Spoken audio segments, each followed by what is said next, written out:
자, 테마 14 생명세계 화학 페이지 90페이지 내용 우리 같이 살펴보도록 하면서 오늘 마무리하죠.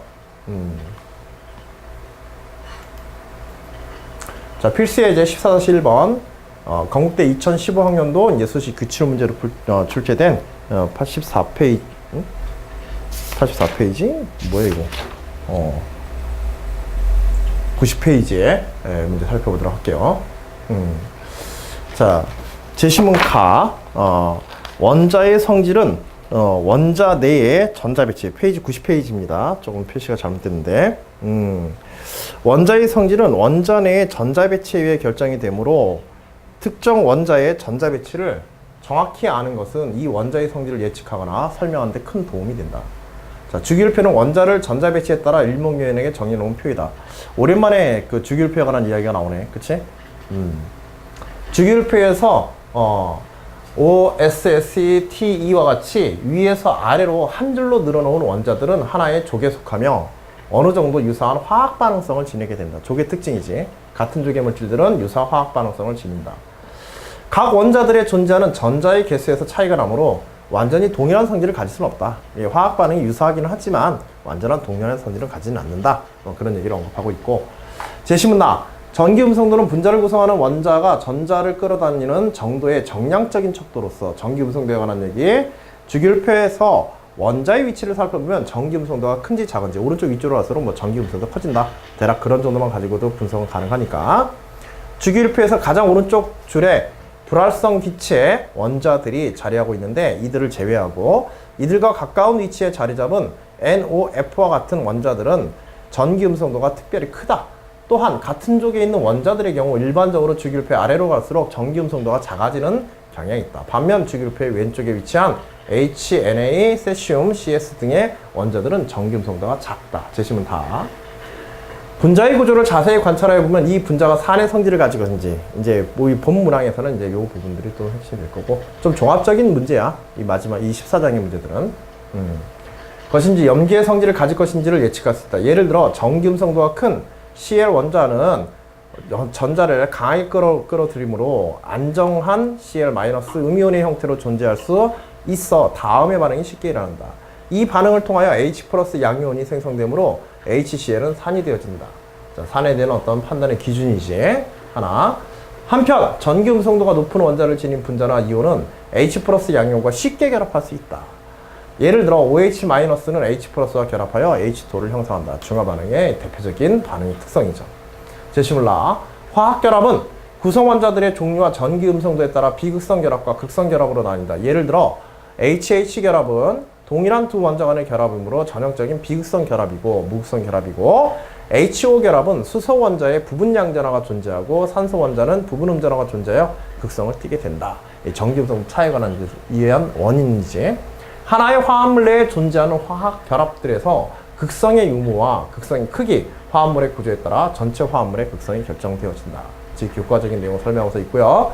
문제와 관련되어진 교과 이론들을 쭉 설명하고 있는 거야. 그냥 제시문 분자 간의 상호작용도 원자의 전기 음성도에 큰 영향을 받는다. 예를 들어 수소결합은 분자 간의 아주 강한 상호작용으로서 한 분자에 존재하는 H 원자의 부분 양전화와 다른 분자에 존재하는 NFO 원자의 부분 음전화 사이의 전기적 인력에 기인한다. 이 수소결합이 어떤 원자에 의해서 나타나는지만 정확하게 기억하면 되겠지. 간단한 원리와. 자, 이제 실제로 이제 우리 그 문제에 다뤄지는 어떤 소재의 것을 갖다가 언급하고 있는 제시문인데, DNA 이중나선 구조는 두 가닥의 DNA 단일 구조 간의 수소결합 때문에 형성된다. 이중나선 구조의 원인은 수소결합이다. 물의 높은 끓는 점도 수소결합에 의해 형성된다. 수소결합에 의한 중요한 두 가지 예시를 지금 보여주고 있고, 자, 문제 1번. 그대로 이제 DNA 이중나선 구조에 관한 문제가 되겠습니다. DNA 이중나선 구조는 다음과 같이 DNA 단일 구조에 존재하는 아데닌, 티민 및 시토신, 구아닌 수소결합 때문에 형성되며 상온에서 아주 안정한 구조를 가진다. 수소결합에 의해서 안정한 구조를 가진다는 얘기야. 그래서 지금 여기 점선으로 표시 부분, 요거 좀 작아서 잘 안 보이겠지만은 교재에 참고로 하시고요. 요 점선으로 연결된 부분들이 지금 다 수소결합들을 얘기하고 있는 거지. 수소결합은 분자 내에서 원자들 간의 결합을 얘기하는 게 아니라 분자와 분자 사이에서 일어나는 결합들을 우리 보통 수소결합이라고 하는 거야. 알았지?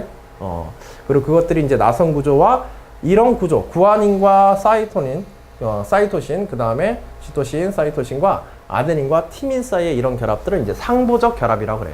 이런 수소 결합 이한 결합들을.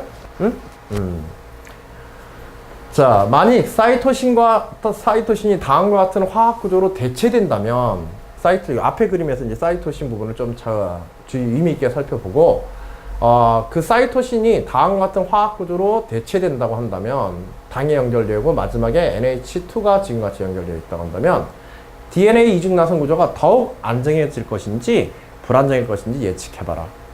이 논술 문제에서 아주 대표적인 유형의 문제야. 현재 있는 어떤 물질 구조나 화학적인 상황에 대해서 문질 구조 상황에 대해서 무언가 과학적 원리나 구조가 변한다고 한다면 어떤 물질 특성이 변화가 겪겠는가, 나타나겠는가, 그걸 예측하고 그 이유를 설명해봐라 하는 문제야. 알겠지? 그래서 기존의 물질과 일단은 구조적인 특성에서 어떤 차이가 있는지를 갖다가 정확하게 비교 분석하는 데 출발을 해야겠지. 그리고 그렇게 변화된 구조가 실제 물질 반응에 어떤 부분에 영향을 주는지를 우리가 알고 있는 교과적 원리나 제시문상의 내용들을 중심으로 해서 우리가 판단 근거를 갖다가 설명해야 될 거야. 그치?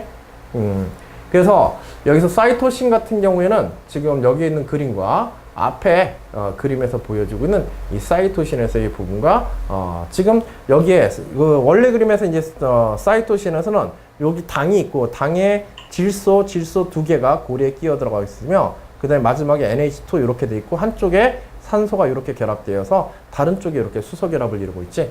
근데 변형된 구조에서는 어때? 지금 새로운 구조에서는 여기에 있는 지금 산소가 다른 건 다 똑같은데 여기에 있는 산소가 지금 황으로 치환되어 있죠. 그치?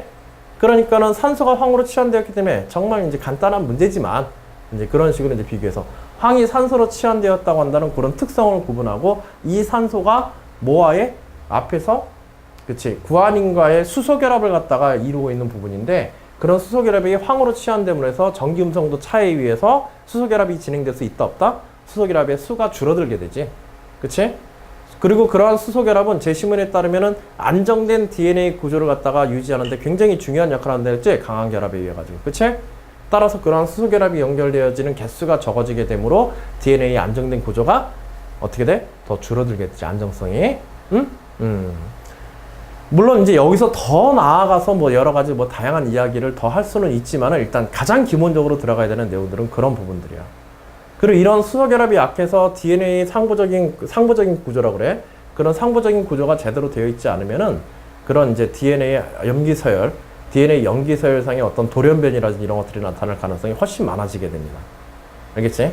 그거는 또 추가적인 추론이고, 그건 생물학적 요소가 조금 이제 지식이라는 이런 것들이 좀 더 결합되면 이제 그런 이야기까지 할 수 있겠지. 그치? 가능하다면 이제 그런 부분의 지식들을 조금 더 나열해서 써도 좋아. 추론되어지는 어떤 것들도 가능한 한 풍부하게. 그래서 황은 S5에 비해서 S는 5에 비하여 전기 음성도가 작아서 황 원자는 수소 결합을 하지 않는다. 따라서 산소 원자가 황 원자로 치환된 사이토신을 포함하는 DNA 이중 나선 구조는 원래의 구조에 비해 단일 구조 간의 결합이 현저히 약해질 것으로 기대되어진다. 그래서 나타나는 현상이 뭐다? 그치? 이건 이제 원론적인 거고 나타나는 현상은 따라서 더욱 불안정해질 것이다 라고 하는 그런 결론. 그리고 이런 불안정한 결합에 의해서 DNA 자체에 어떤 특성들이 있는지, 그런 생기게 되는지 그런 부분을 조금 더 분석해서 써도 좋아. 알겠지? 자, 문제 2번. 아미노산은 한 분자 내에 NH2와 COH를 동시에 가지는 분자이다.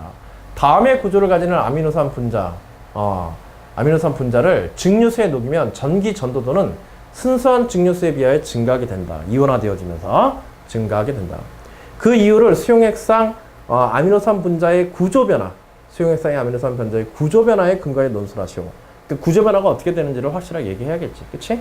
이온화되어지는 그 부분들이 어떻게 이온화가 되어지는지, 어떤 이온을 내놓고 어떻게 이온화가 되어지는지. 뭐 이거는 이미 내용은 다 알고 있을 거야. COH 부분에서 뭐가 떨어져 나가? H 플러스 이온이 떨어져 나가고 H 플러스 이온을 공급하지. 그 다음에 그 자체가 또 CO 마이너스의 이런 음의 성질을 띠게 되고, 그 다음에 NH2 부분은 H 플러스 이온을 받아들여서 NH 플러스 성질을 띠게 되지. 그치? 그래서 정기적인 극성이 한 분자 내에 양쪽의 아미노산 분자의 수용액상에서의 정기적 극성이 더 강해지면서 이온의 이제 전류의 흐름을 갖다, 이온수 증가에 따른 전류의 흐름을 갖다가 더 원활하게 해주는 거지. 자, 또 한 아미노산 분자의 구조 변화를 분자 내에 존재하는 원자들의 극성과 연관지어 설명하시오. 좀 두 개를 체계적으로 나누어서 이렇게 설명해야 되겠어요. 내용이 뭐 좀 비슷비슷한 내용들이 두 가지가 들어갈 수 있는데 좀 정확히 그것들을 구별해서 순차적으로 설명할 필요가 있겠고, 문제에서 이런 구조식을 아예 그냥 별다른 구조식 없이 그냥 COH와 그 다음에 NH2만 하나씩 이렇게 줬으니까 1대1의 그런 반응에 대한 것만 우리가 설명하면 되겠습니다. 알겠지?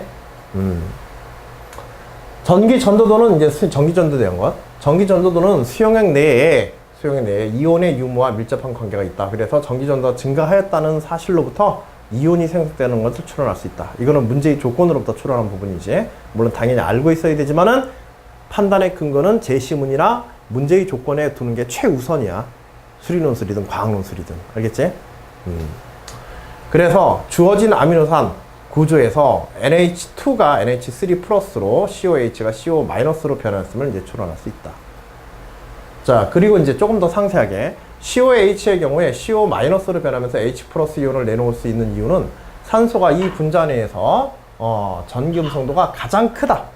그래서 음전화를 띠는 성향이 크기 때문이다. 전기 음성도에 대한 음전화 성향이 크다라고 하는 것 같다 얘기하면 되겠지.